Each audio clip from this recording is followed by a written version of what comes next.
Good morning, everyone. Good morning. Yeah. Thank you for attending our Obon and Hatsubon service in remembrance and appreciation of those who have passed on before us. We will begin our service with the ringing of the kansho, which signifies the start of a service.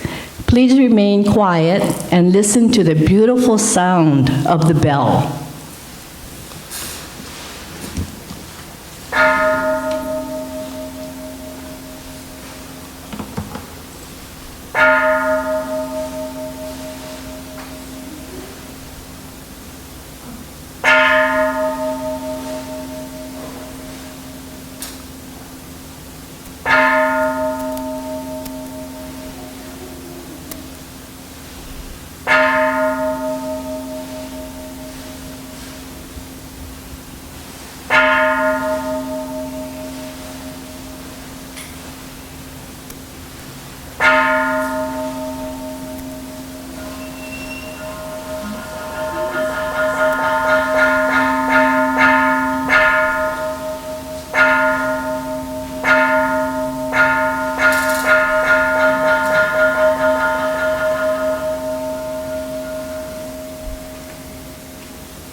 We will now have the offering of flowers and light by Everly and Jet Tashiro Liang.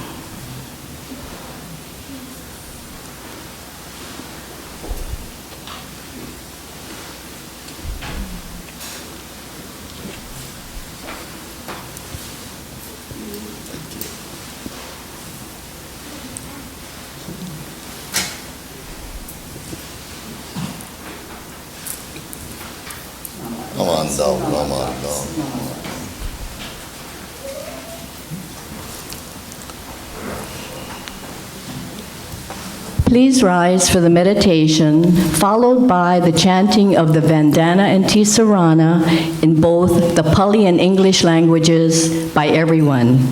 This can be found in your brown Praises of the Buddha book, page 165.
be seated. Reverend Sumikawa will now recite an Obon Aspiration.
On the occasion of the Windward Buddhist Temple's Obon, a gathering of joy, we have gathered here to receive the Dharma in the presence of Amida Buddha, the embodiment of great wisdom and compassion. We reflect upon and appreciate our ties with those who have passed away. While chanting the sutras, we recall the story of the monk Moggallana and his vision of his mother suffering in the realm of the hungry spirits. We see that we too plant the seeds of suffering through our insatiable hunger for things. We see that we too are set free from this torment through the reliance of the transcendent wisdom and compassion that embraces and transforms us. Hence, like Moggallana, we rejoice in the spirit of awakening. Namo Amida Butsu. Namo Amida Butsu. Namo Amida Butsu.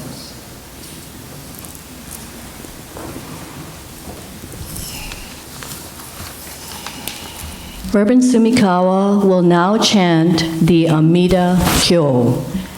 For Hatsubon participants who have lost a loved one within this one-year period, please come up and offer incense at the altar when the name of the deceased is called.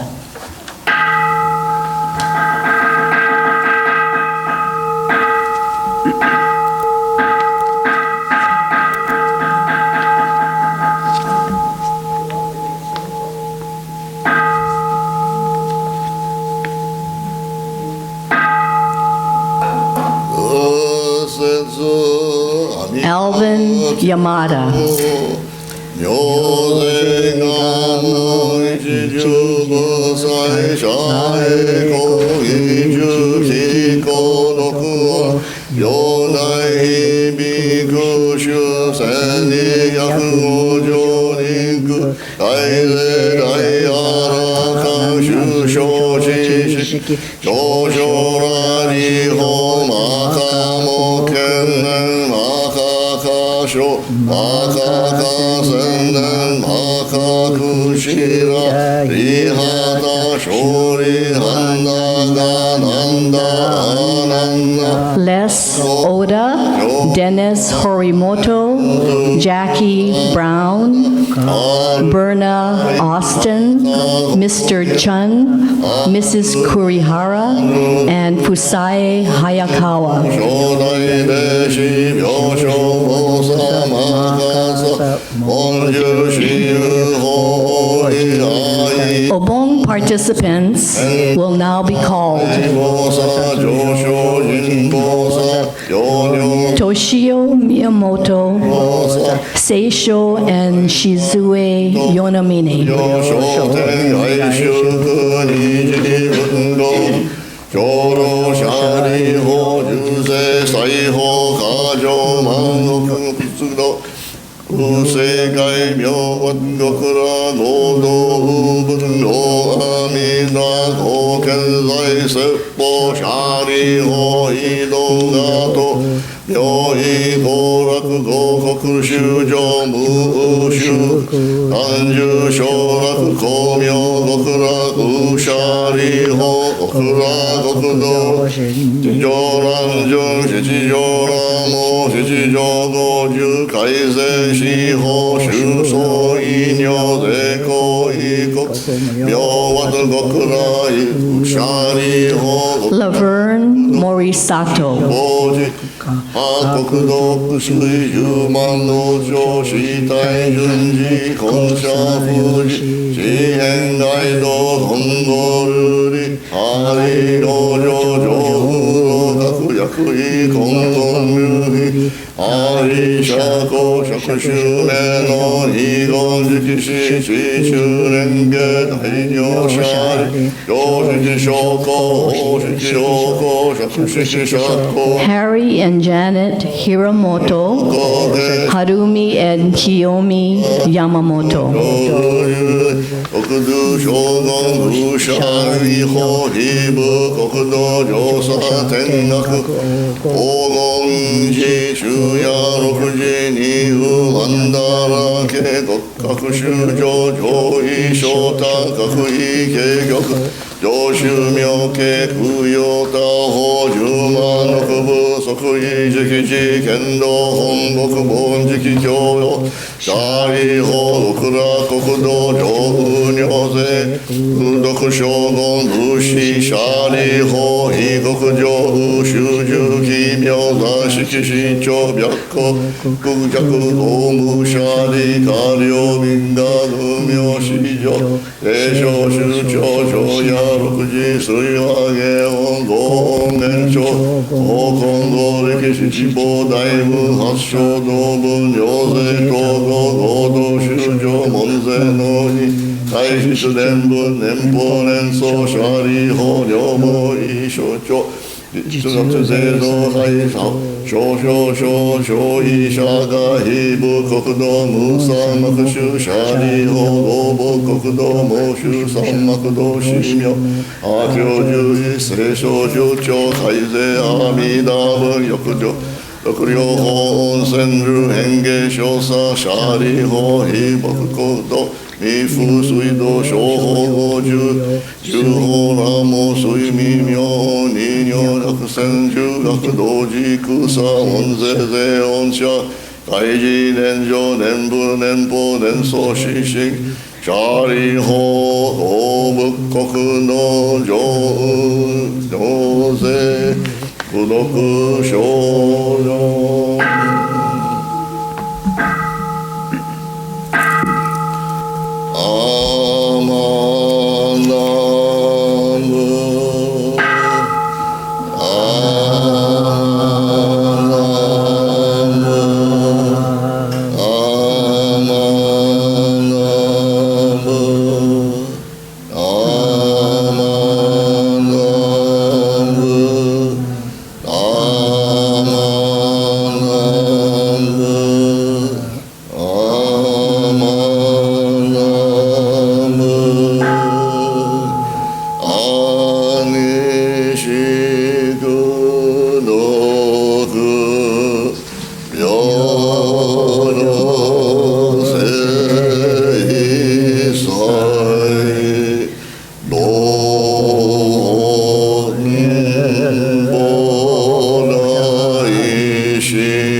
Please rise and turn to your brown Praises of the Buddha book to page 115 for Obon, Obon, its festival day.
Please be seated.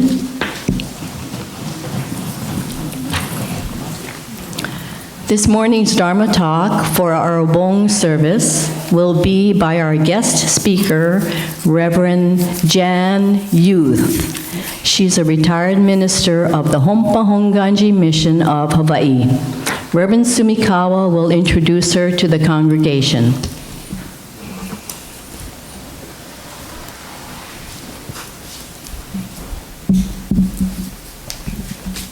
Morning, everyone. It's great to see all of you today. There's so many of you this morning. Well, Reverend Jan, we're very fortunate to have her as our guest speaker today. She's from a Honganji family on Kauai, specifically Kapa'a, where much of her childhood was spent participating in temple activities, from Sunday services, junior YBA, scouting, Japanese language courses, and so forth. And this participation continued while she was an interim minister at the Mililani Honganji, where she served as a Dharma school teacher and officer on the temple board as well. Reverend Jan graduated from the UH Manoa College of Education and held a 30-year career with the Hawaii State Department of Education in teaching and in administrative positions as well in the Central Oahu District. And she retired in 1995. Her pursuit of the Buddhist ministry began in the 1980s while taking part in seminars and summit sessions, and this then led her to attend the Tokudo ordination in 1994 and Kyoshi in 1997. She served as a minister at the Hawaii Betsuing and retired in the year 2004. Please welcome Reverend Youth. Thank you. Good morning. Good morning. And thank you. This is such a nice group. I mean, you know, you have such a beautiful temple, and I realized, you know, I was able to see that temple before it became the single level when we had to climb up the stairs. And look what it became, and congratulations, and you do maintain it so well. When I walked in, I was really struck by your altar arrangement. It was just, the only word I could put to it was exquisite. It's just lovely. I thought, I did go to a flower arrangement class. It doesn't mean a thing. Okay? But I can recognize wonderful arrangement. It doesn't mean I can do it, okay? Thank you, Mrs. Kukino, because it is just beautiful. And, I really appreciate being invited here. I tell you, it's been kind of fun. I didn't think that I would be able to reconnect with Lisa and Emma. Emma, you won't even remember me. Mrs. Fujikawa was really nice. And Merle, all those junior YBA years. Boy, we are old. It just hit me, But, one of the things that the past 2 years really has taught me, I think, is the nature of the mind. And specifically my mind. It is a totally unfocused, irrational, and wandering sort of thing. And now I realize that the only thing that used to give me focus was certain routines, like, when you're in the temple setting, your routine was owasaji, morning service, and if it was your rotation, you prepared the rice. But, those routines kept you focused. Now, with the pandemic lockdown, I really had no routine. I had to create new routines, and to rely on my mind to help me do that was futile. I couldn't do it, on my own. And it made me think of, it's like, because I was invited to serve as your guest speaker today, it gave me focus. It gave me focus, And one of the things I had to really think about was, what is the purpose of a Dharma talk? Right? And it really is in terms of the core of what is ministry, and that is to engage with the Sangha in a way to share the Dharma, to inform, but more importantly, to inspire. And I hope I can do a little bit of that and not ramble too far. But, I've had to rely on certain means to focus on creating new routines, because I used to be a very good gym member at Mililani YMCA. I would go Monday, Wednesday, Friday. I could tell you what time of the day it was and what I was doing that day. And now to exercise on my own was really hard. Even with Zoom, it was even harder because I could turn it off. I didn't even have to turn it on. I would just say, click, leave. And I didn't have to physically get out and let everybody see I was leaving, right? I could just leave. And so it gave me this really, I had to come up with some explanations about why I am so undisciplined, unfocused, And then I said, nah, that will be my excuse, my excuse, okay? And one of the things was, it's really hard to get the body to move if the mind is not willing. And so you got to think that your body is here today says a lot about what your mind has brought you here for. That, I don't take that for granted. The fact that your body is here tells you where your mind is. And I truly appreciate that. That is really significant.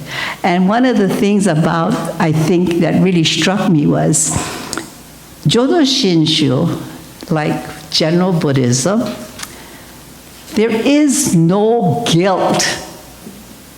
You don't feel guilty if you don't do something. You don't feel guilty if you do something. You just do it, or you just not do it. There is no guilt.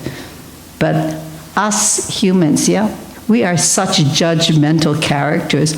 We will judge everything, you know, even ourselves. Aren't we the worst judges of our own behavior? Yeah, we are really harsh on ourselves, okay? Well, one of the beautiful parts about living a Buddhist kind of principled life is that you live it every moment. And guess what? In Buddhism, there is no judgment. So if you are imperfect, there is no judgment. You are as you are, imperfect as you are. And you know what? The other principle that kicks in, even that changes. And that's what I might want to focus on today, is the nature of Buddhism and the concept of impermanence. And Bon is a time that really strikes us, you know. Those who have gone before us, we realize that are no longer here, but yet we take this opportunity to remember their lives. And in this change, we're learning how to live with change. I think we also learned how very clearly, I mean, hey, living with masks, that's a big change we learned to live with, right? And that's all part of the changing nature of our living conditions, you know? Now, you know, I gotta tell you, this is a very easy one because, you know, now that I'm older, I can appreciate all these emails that I get that show me how old I am. But I wanted to think about, you know, because that's the biggest change, I think, you know. I thought old age creeps up on you, you know, but it actually is eternal. It's just always there, you know. And I thought to myself, I was trying to explain to my granddaughter about toasters because she thinks that toasters, she can't imagine, hey, our house, it was a big thing when we had a pop-up toaster. Because if you can remember the toaster with the door that you pull down, because you didn't even have sliced bread. There was a time that you bought bread as a loaf and you took it home and you didn't have a bread knife, but you cut very carefully because there was one knife in the kitchen that worked better than others, was to cut your bread, and you put it in that toaster. Well, guess what? The other thing was I had to fill out a form that was not writable. Techie people know this, yeah? You get a form that's not writable. What do you have to do? Yeah, you print. And if it looks ugly, you get another form and you print again. I asked for a typewriter.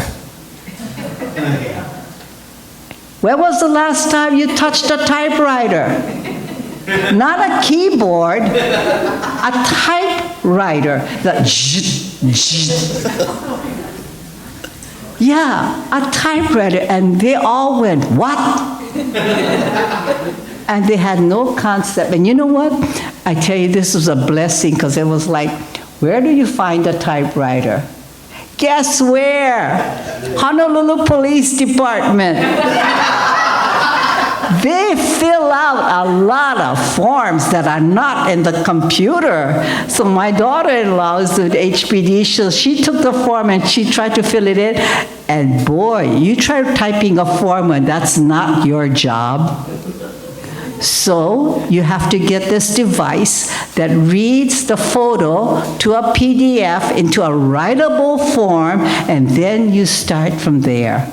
And look how long, it took me 3 months to find that, okay? But that's when you realize, boy, things change, and how are we managing with this change?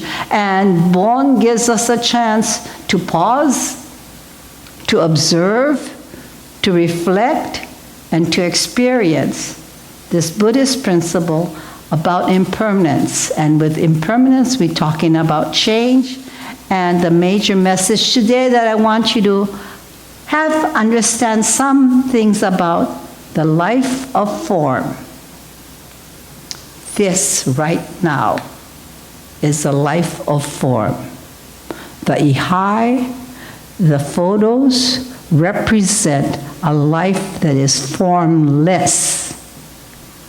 The form is no longer here, but that life remains but in a formless state. And where is that form? And how do we see that form? With our minds, with our memories, with our remembrances. And, one of the things that I think about is, my story is, and I had to talk to Reverend Asumikawa because I said, the sutra, the Amida-kyo, is a perfect example of this idea of life that is formless.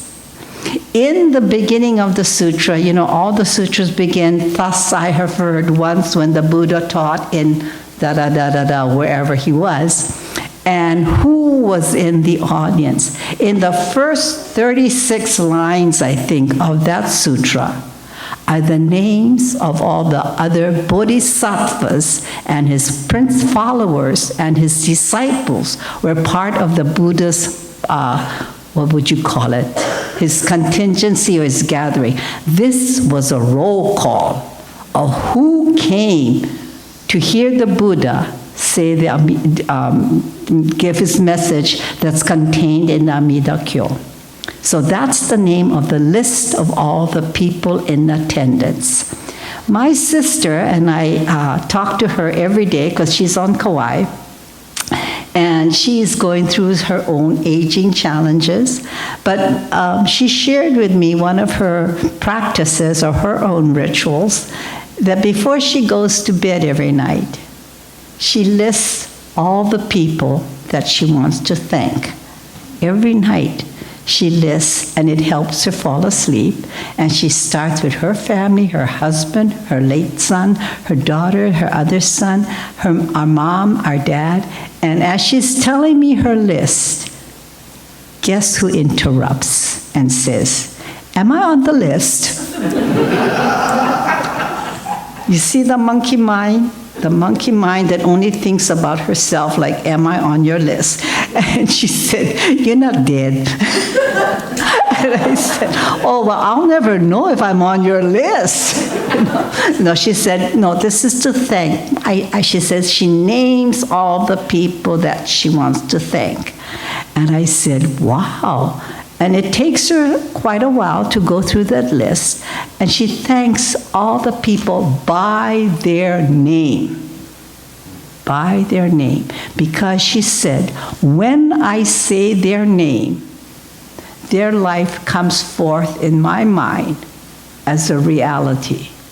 As a reality. So when you remember someone, you're not remembering nothing. You're remembering a life of form. You remember that individual, And I thought, my gosh. So, one of the routines that I still keep is because I have a dog, and you gotta appreciate a dog because dogs need to walk, and they need attention and they need exercise. So I walk my dog for an hour every morning, and we walk down. I live in Makiki, so we cross the freeway overpass and we go to the municipal area, and they have a memorial for the fallen police officers. And so we walk there, and I look at the names, and all the officers that have died in service. And the one that I stop by and I think about is the two officers that were shot in Diamond Head, and one of them was named Tiffany.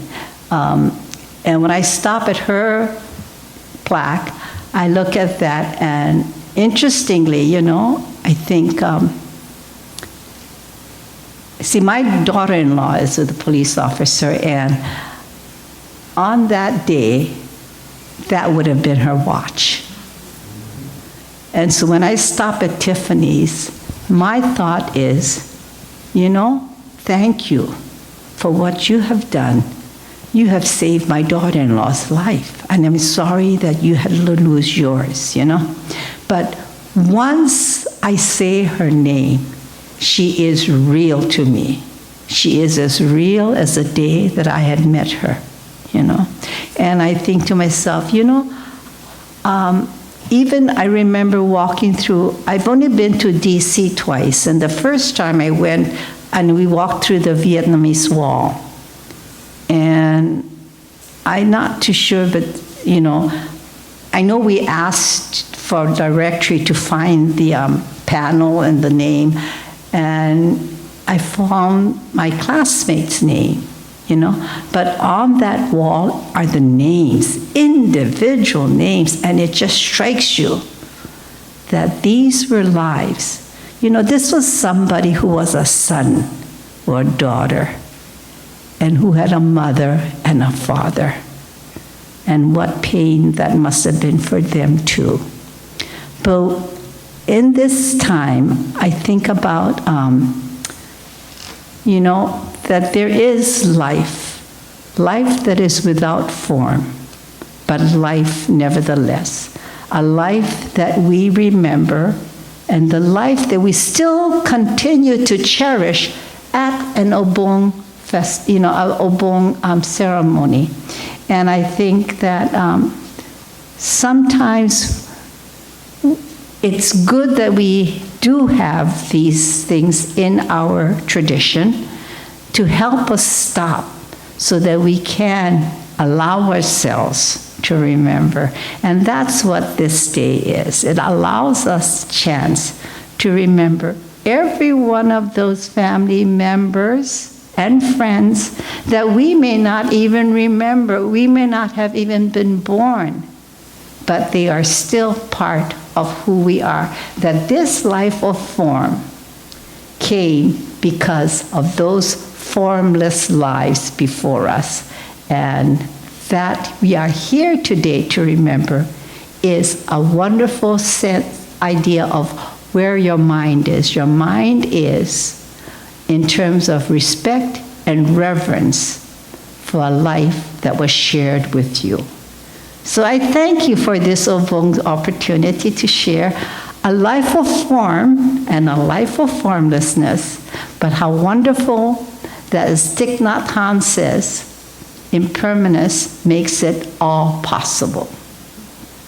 I close with the Metta Sutta reading, and I think this one, is a wish for all of us. So if you would put your hands together in Gassho. May all beings have happiness and the causes of happiness. May all beings be free from suffering and the causes of suffering. May all beings be parted from the happiness, or never be parted from the happiness that is beyond suffering, the great nirvana, liberation.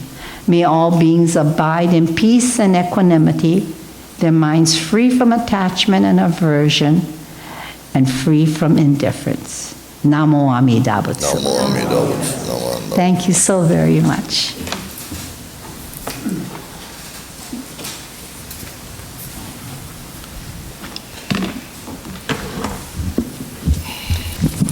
Thank you. Thank you, Reverend Youth. That was a very inspirational Dharma talk for this particular service.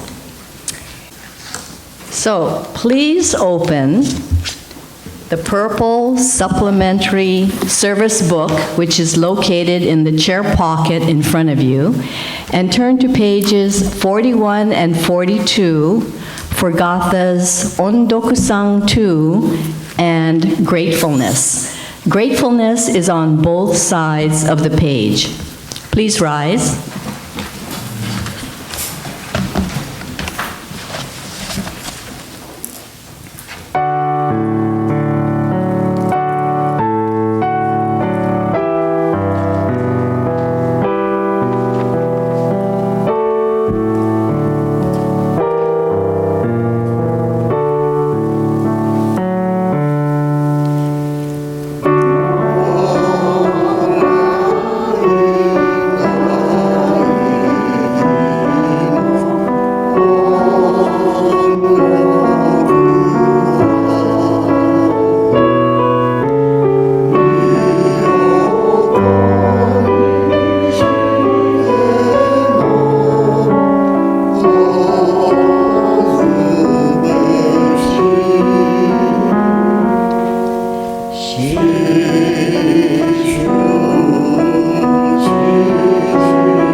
Please remain standing for the Nembutsu, which can be found in your brown service book on page 107.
Within the great compassion, so that our lives will be one of great joy, gratitude, and a life of meaning and growth.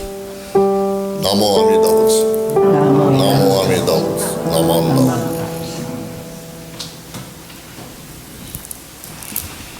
Please be seated. So this concludes the formal portion of our service today. Thank you. Are there any announcements? Prudence? Oh.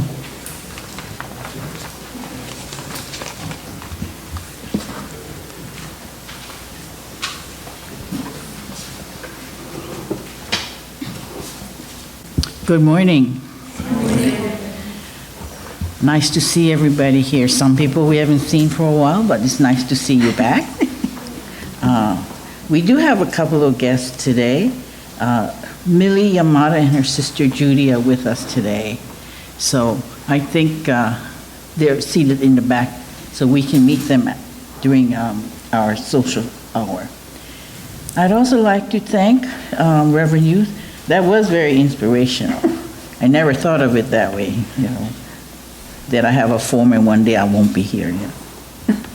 And Cynthia for serving as our MC, Neil as our greeter, and Lisa for playing the piano, and of course Merle and her team. They're responsible for refreshments. So after this, we'll go next door and have refreshments. I don't have that many announcements, but I know Cynthia has. But before she goes on, I wanted to let you know that we've been planning to go and visit Higashi Honganji.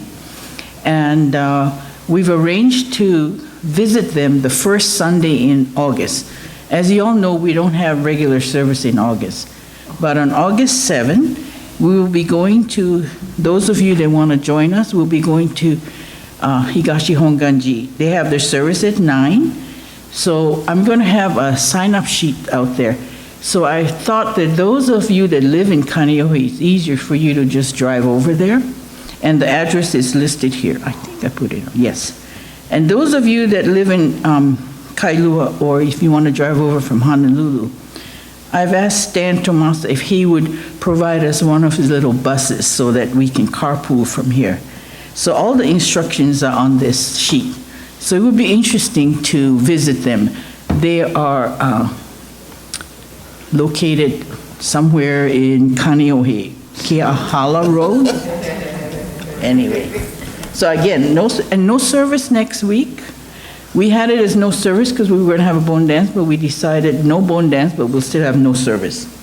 Then we have the service on the 17th, 24th, and the 31st would be our last service for before August.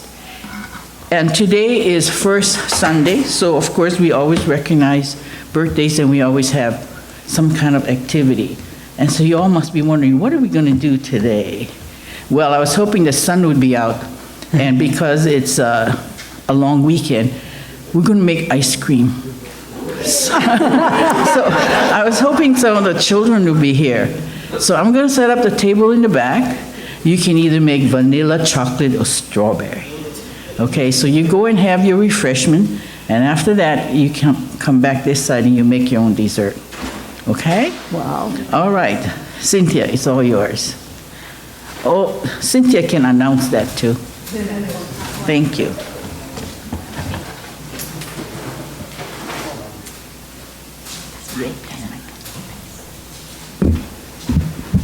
Okay, on July 17th, the Sunday we come back, we're going to have a country market table out by the social area, and we're just going to be selling a few merchandise items, so please drop by that Sunday while you're here.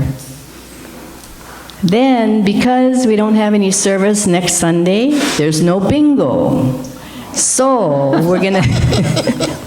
I know, it attracts everybody. So we're going to change our bingo session to July 24th. So please be here, okay? Then the last thing is we have July birthdays. So anyone who has a birthday in July, can you please stand? Don't be shy. Please, no waving, just stand up. Please stand, okay? And Roy is going to come around to give you a lei. Okay, so remain standing. So we have one. Oh, Joanne gets a special lei because she makes, Joanne gets a special lei because she makes all the ribbon lei for us. Okay, so 1, 2, 3, and 4. Don't forget your wife. One more, yeah. So can we sing happy birthday? Oh, yeah. Okay. So that's it. Okay, so on the count of 3. 1, 2, 3. Happy birthday to you. Happy birthday to you. Happy birthday, dear everyone. Happy birthday to you. Thank you. Oh, and then we still have takuan. Merle is in the back. She's waving that carton. Don't spill it now. But she's waving the carton. We have a lot of takuan, so please, please go and see her. It's 5, go and see Roy. Oh. Don't rush because we got about 150 cartons. Oh, okay. we got a very limited supply of bitter melon. Oh, bitter melon also. Okay, so it's $5 a carton. $5 a carton. Okay, great. Thank you.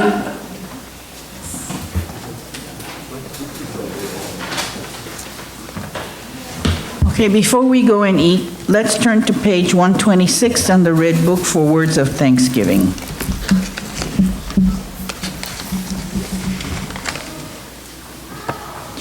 We are truly grateful for this wonderful food, a gift of life. May we share its benefits with all beings. As we partake in this food, let us remember Amida Buddha's compassion, which surrounds all people and all forms of life. Namo Amida-butsu. Itadakimasu. So by next week, we should have this memorized, right?